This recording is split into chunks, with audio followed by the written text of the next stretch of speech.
the Golden State Warriors, they're facing Cavs, okay? And it's the season where they went 73-9, and the whole Draymond Green situation that took place. When you watch that, okay, they called a foul. I get it. Let's say foul's there, technical foul, fine. Do you think a one-game suspension is granted for something like that, for Draymond? Like, why did they suspend him for a game in the finals? I think it depends on who was up and down in the series. I think if Golden State would have been down in the series, there would have been no suspension. But if they're up in the series, there's a suspension. Why? Because it takes a good player away off the floor, and then allows for the series to go on a little bit further. It allows for Cleveland to win a game.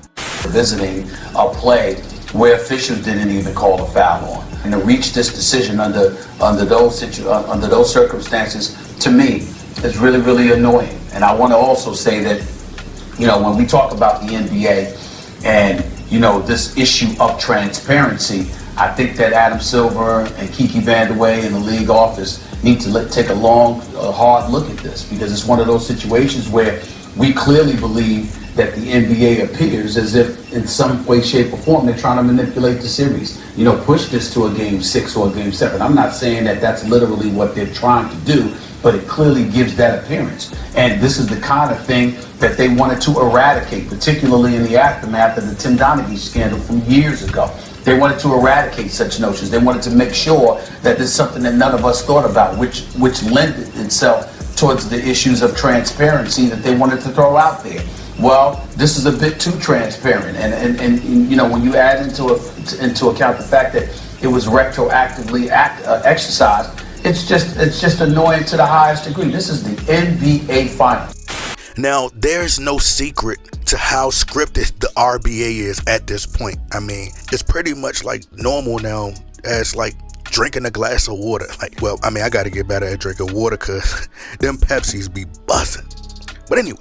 But in hindsight, when you put the story together piece by piece, layer by layer, you come to realize how scripted the 2016 RBA Finals was. But in particular, the very moment Draymond Green got suspended. Now, Tim Donaghy, who was a former RBA referee who had self-admitted to sports betting and supposedly rigging games, he stated that he got upwards of 80% of his bets right. Now, that the RBA has to be scripted in order for a person to literally get 80%, upwards of 80% of their bets right. Scripted, rigged, however you want to put it, right? Tim Donaghy says that if the Golden State Warriors had been down and they were losing to the Cavs, and the Cavs were up 3-1, or the Cavs may have been up 2-1 or whatever may have you, he doesn't think that Draymond Green gets suspended. So basically he's implying that it was clearly rigged, and that the league needed to suspend Draymond Green in order to win one game so they could extend the series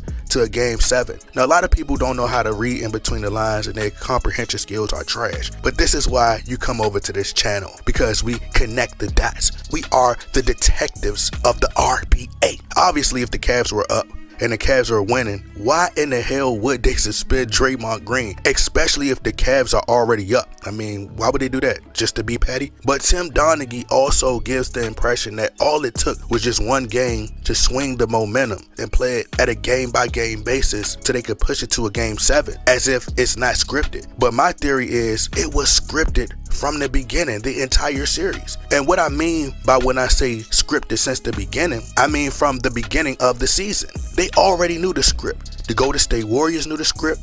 The RBA knew the script.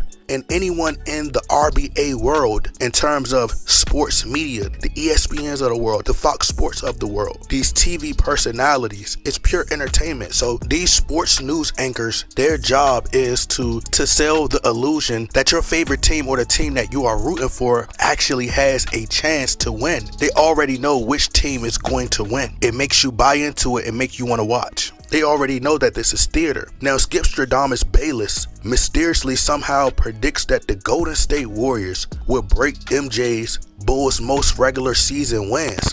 San Francisco Chronicle's cover this morning simply reads, best ever. Last night, the Warriors crushed the Grizzlies for win number 73 on the season, surpassing the 72 victories by the Bulls in the 95-96 season. And apparently, we have an oracle at the desk. No, it's not me. I know I got the Super Bowl Peyton thing right. It was actually Skip this time, who tweeted this. Someone at this desk stalked his Twitter and remembered this tweet. If stars stay healthy, Warriors go 73-9. Either Skip is in the wrong profession and he should be a full-time fortune teller, or he knows the script all too well. Now, if Skip predicted that the Golden State Warriors could break the 72-10 record when Kevin Durant joined the Warriors, I mean, okay, like, that's more believable in my opinion, because they're a powerhouse, so you're expecting for them to win all of these games. But to literally predict this tweet on November 25th, 2015, a day after Thanksgiving, before the season even starts. Oh, I'm not buying it. I'm not buying it.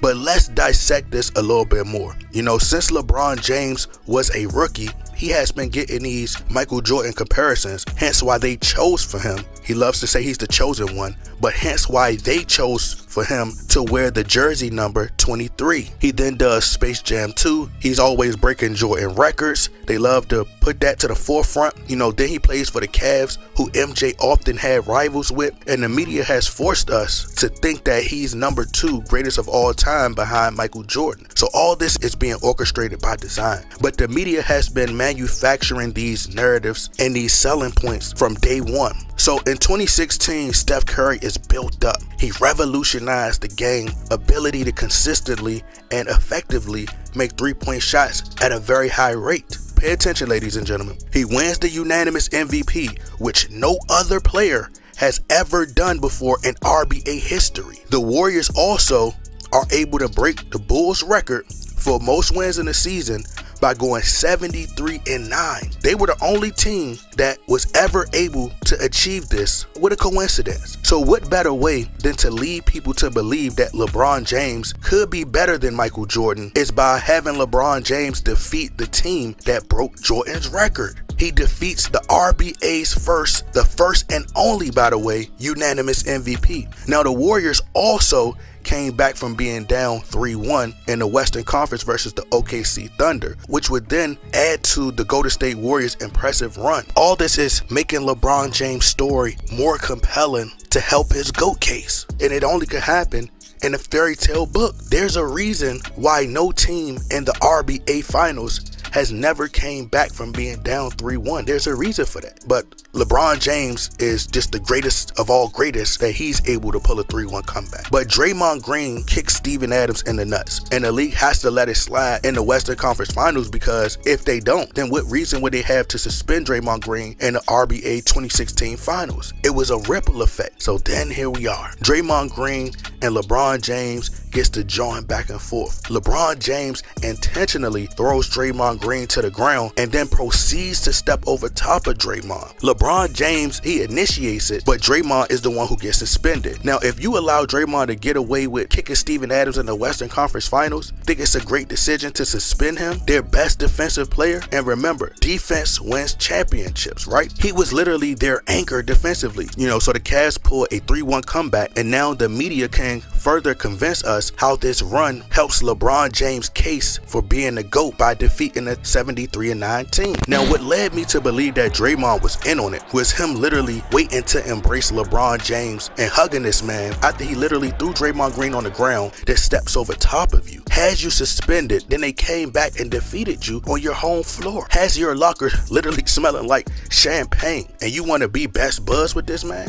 Nah. It ain't nothing to talk about, bruh. I ain't shaking your hand, bruh. I'm heading straight to the locker room talking about sportsmanship. Ain't no sportsmanship. What Draymond Green did was sportswomanship, waiting to give LeBron James a hug like a groupie at a Drake concert, then go and chant, 52 years, 52 years. What the hell you mean 52 years? But it seemed like Draymond Green played a part in helping LeBron James achieve this goal, especially seeing how close, with air quotes, they became after that. You got enough heart and balls to send Jordan Poole to the afterlife for a split second and then bring him back by punching him, knocking his lights out, but you hugging up on the guy who purposely threw you on the ground and cost your team the championship. So you could reconcile and you could go over to LeBron after what he did, but when Steve Steve Kerr asks you to go to Kevin Durant and apologize or talk to him as a man, you don't want to talk to Kevin Durant. You don't want to fix things with Jordan Poole. That's why I said it was all scripted. Draymond Green was in on it too. You cost my team the chip, bro. Matter of fact, where the Larry O'Brien trophy at? I'm breaking it.